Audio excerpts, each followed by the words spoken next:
Now here I will try and explain and try and take another bull market condition. I'm trying to do two bear and two bull just to demonstrate to my viewers, and probably I will take it around this time frame. Let's see what happens.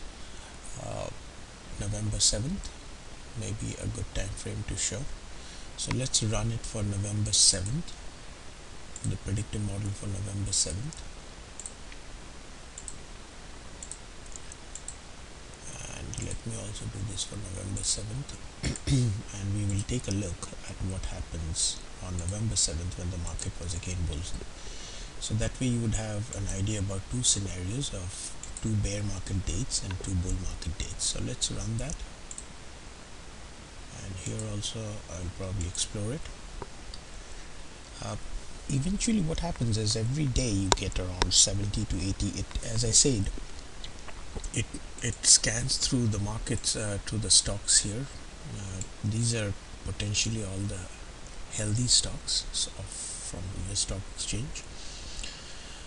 Of course, there are few thousands, 9 to 10,000 stocks in the market, but that doesn't mean that we are scanning all of it. There are some criteria to qualify them, to bring it into the scanner, and then considering them or naming them as healthy stocks, and then we start looking into the breakout informations within those healthy stocks. So it's a mix and match, and this research is based more on a hybrid model, and these are definitely proprietary to the research, but that's what it is. So let's take a look at what happened on November 7th, which was again a bull market. So let me pick up, say, AEP. Let me see if I have AEP here also with bull buy and cover. Yep, I have it here. So I will type that in to just see what happened on November, which is November 7th, where the price of it was 62.65. You see that on November 7th it was here 62.24. Around this range it did not take a breakout. And did it reach 63.15? I would say it did reach 63.71 here, and it reached around this time frame which is somewhere here, 63.21 on December 20th. So effectively from November 15th, within 30 days or 35 days time frame, around December 15th it did hit the target price. So so far all the demonstrations which I have trying to do from the from the scanner and matching it back to the chart, you must have noticed that all of them are hitting the target price, but the only difference is time. Some of them are hitting much faster and some are a little slower, and we will get to that analysis a little bit later. But I just wanted to show the power of this algorithm, our predictive model, as to how accurate it is when it comes to target price. So let's take another one, APOG. That's another one here, APOG, November 7th. Let's type it here.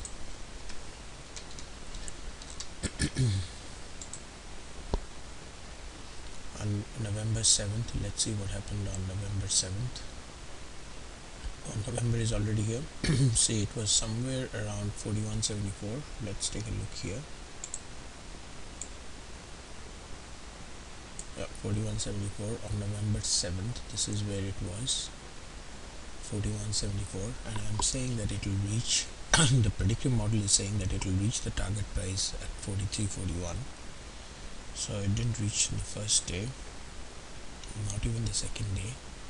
On the third day it made it to 45.75. It did hit the target price on the very third day. So again, trying to explain that it does hit 100% of the time the target price, but only the duration varies. Some of them could be 30 days, some of them could be 2 days, some of them could be 7 days, and we will do an analysis and I will show you later what are the time frames and buckets. But one thing I'm trying to let my viewers see and feel, that these recommendations do not let us down when it comes to losses or anything of that sort. It does hit the target price. So let's take another one, BDX. Yes, BDX is here, so let's do this. On November 7th, the profit was 177.10. This is November 7th. See, it was 177.89 but did it reach 182.32? No, it did not. And then it went down and it's still rallying. So this is a classic example of some of the stocks which might be rallying for a longer duration.